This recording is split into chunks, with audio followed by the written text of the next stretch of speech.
Assalamualaikum warahmatullahi wabarakatuh. Waalaikumsalam warahmatullahi wabarakatuh. Selamat pagi anak-anak. Pagi, Pak. Aduh, kurang semangat sih ini. Mari kita ulang ya. Selamat pagi anak-anak. Pagi, Pak. Baik. Baik, sebelum kita sudahi pembelajaran kita hari ini, baiknya kita membaca doa. Baik, semua kelas. Semua siap. Doa mulai.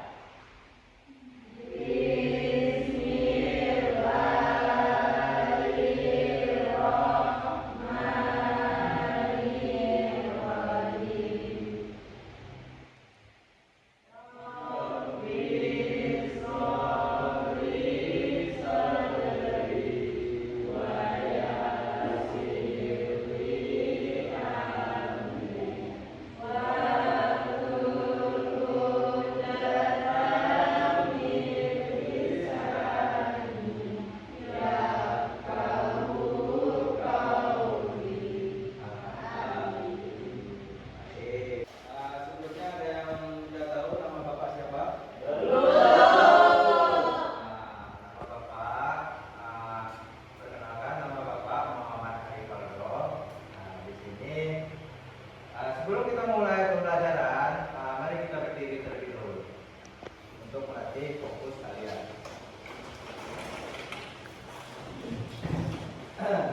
Perhatikan Bapak ya.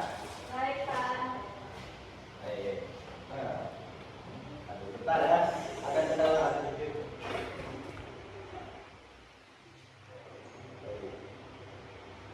Boleh dimulai? Baik, perhatikan Bapak terlebih dahulu. Sebelum kita mulai pembelajaran, kita sedikit senam-senam sedikit ya. Baik, Bapak mulai. Kepala, pundak, lutut kaki, lutut kaki, lutut kaki. Baik, Bapak mulai ya. Kepala, pundak, kaki, lutut, pundak, kepala, pundak, kaki, lutut. Baik, sepertinya kalian sudah fokus semua. Baik, silakan duduk semua ya. Baik, terima kasih, Pak. Ya. Baik, mari kita mulai dengan pembelajaran kita hari ini.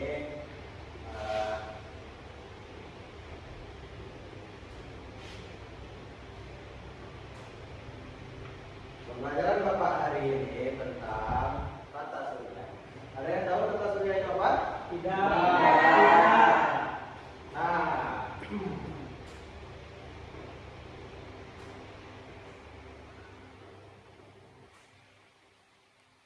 Tata surya itu terdiri dari matahari dan semua benda angkasa yang mengitarinya. Hal ini sesuai dengan teori heliocentris yang dikemukakan oleh Nicolaus Copernicus. Ada yang tahu Nicolaus Copernicus itu siapa? Nicolaus Copernicus itu adalah ilmuwan yang pertama kali menjelaskan bahwa matahari itu adalah pusat tata surya. Nah ini Nicolaus Copernicus itu.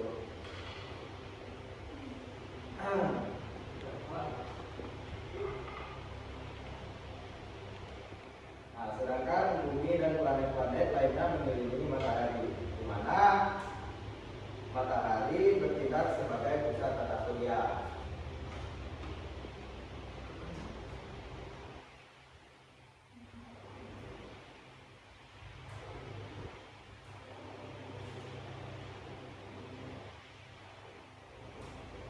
Matahari termasuk dalam kategori bintang karena mampu memancarkan cahayanya sendiri. Benda-benda angkasa yang mencarinya matahari meliputi planet, asteroid, dan komet. Yang pertama, asteroid. Asteroid terbentuk dari batu luar angkasa yang mengandung sedikit logam. Bergerak mengelilingi matahari, berkumpul pada jalur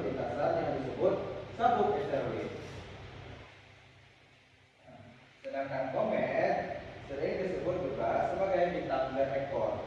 Ekor komet ini berukuran sangat panjang dan arahnya selalu menjauhi matahari karena adanya dorongan angin dan radiasi.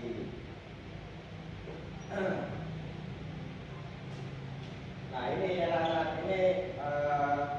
ini komet ini yang berekor ini. Terus meteorit. Meteorit ini pecahan asteroid dan komet akan menjadi meteorit yang melayang bebas di angkasa dan tidak mengelilingi apapun. Meteorit yang jatuh ke bumi dan terbakar habis di atmosfer bumi disebut dengan meteor. Namun jika meteor sampai jatuh ke permukaan bumi, maka disebut dengan meteorit. Meteorit juga bisa menyebabkan lubang besar. Nah, seperti ini. Kalau dia jatuh, dia menciptakan lubang yang sangat besar di bumi. Terus benda lain yang mengitari matahari adalah planet. Ada yang tahu planet apa saja? Tahu? Baik. Planet dalam tata surya kita ini dibagi menjadi dua, yaitu planet dalam dan planet luar. Planet dalam terdiri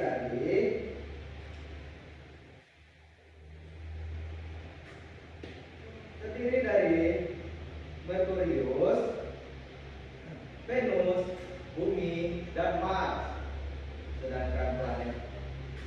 Sedangkan planet luar terdiri dari Jupiter, Saturnus, Uranus, dan Neptunus.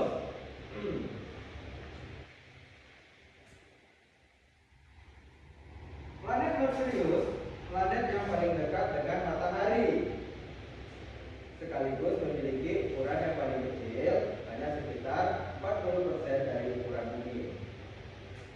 Terus selanjutnya planet Venus. Planet Venus dijuluki sebagai bintang fajar dan bentuk senja karena terlihat terang dari bumi saat matahari terbit. Planet ini paling panas karena hampir seluruh atmosfer terdiri dari karbon dioksida yang menyebabkan efek rumah kaca.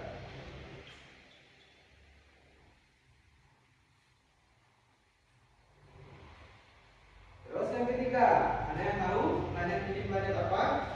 Bumi. Nah, planet Bumi itu planet yang kita tempati sekarang hingga saat ini.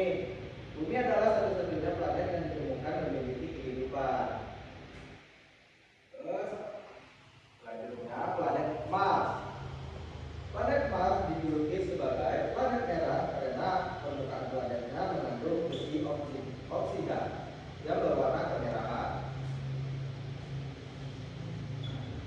Terus planet bagian luar, yang pertama planet Jupiter. Ada yang tahu planet Jupiter ini planet apa? Betul, planet yang terbesar di tata surya dengan ukuran mencapai 10 kali ukuran bumi. Terus yang kedua, Saturnus. Planet yang memiliki cincin yang tersusun atas debu, kerikil, dan es.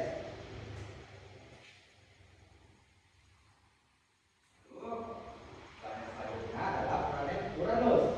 Planet ini memiliki kemiringan sumbu rotasi yang sangat ekstrim, mencapai 90 derajat, sehingga Uranus terlihat seperti menggelinding saat berrotasi.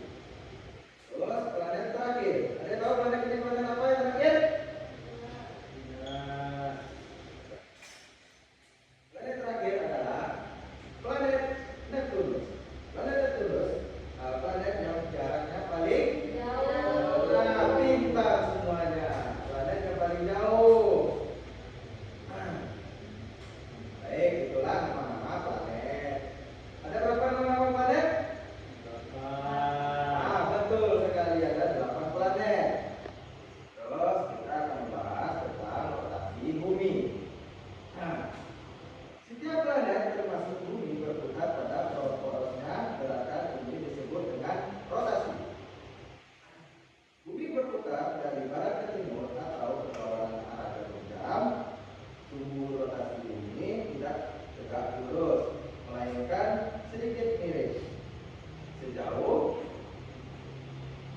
23 derajat. Periode rotasi bumi, waktu yang ditempuh bumi, ada yang tahu waktu yang ditempuh bumi itu berapa? 20 jam. Ya, betul. Rotasi bumi memiliki waktu tempuh 24 jam atau 1 hari. Dampak rotasi bumi. Rotasi bumi menyebabkan terjadinya siang dan malam. Siang dialami oleh wilayah bumi yang menghadap matahari, sedangkan malam bagian bumi yang membelakangi matahari. Selain pergantian siang dan malam, rotasi bumi juga menyebabkan hal-hal berikut, di antaranya gerak semu harian matahari, yaitu gerak matahari seolah-olah terbit dari timur dan tenggelamnya dari barat. Nah, kalau tenggelamnya dari barat, terbitnya dari timur, itu kiamat dulu.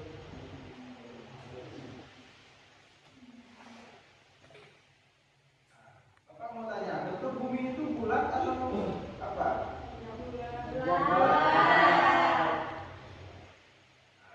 Bentuk bumi itu tidak sempurnanya bulat, karena bentuk bumi itu sedikit mampat di bagian kutub dan mengembang di bagian khatulistiwa. Gitu.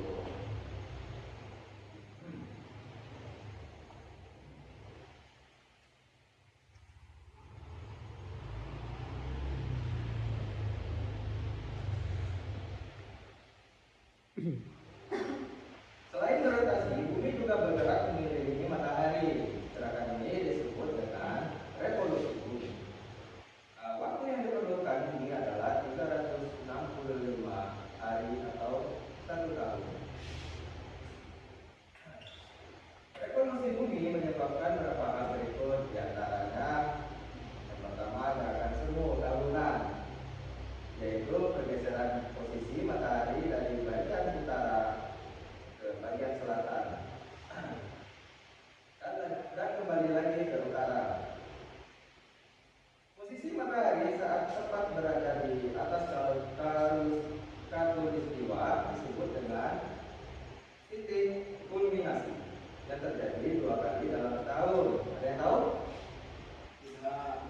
Tidak, Pak. Yaitu pada tanggal 21 Maret dan 23 September. Terus pergantian musim, poros bumi yang sedikit miring menyebabkan intensitas penyinaran matahari berbeda di bagian utara dan selatan berbeda. Jika matahari cenderung menghadap ke utara, maka wilayah utara itu akan mengalami musim panas. Waktu siang akan terasa lebih panjang. Dan wilayah selatan mengalami musim dingin. Begitupun sebaliknya, saat musim panas lama, waktu siang akan lebih panjang. Nah, sekarang sudah paham ya tentang tata surya dan dampak-dampaknya. Kalau sudah tahu, Bapak sedikit memberi pertanyaan kepada kalian. Apakah sudah paham sebelumnya? Sudah? Nah, baik. Bapak memberikan pertanyaan kepada anak-anak. Ada berapa planet di tata surya kita? Jutaan. Baik, adik Juna, silakan berdiri terlebih dahulu. Baik, ada berapa adik Juna? 8. Baik, betul. Pertanyaan selanjutnya Bapak akan ini.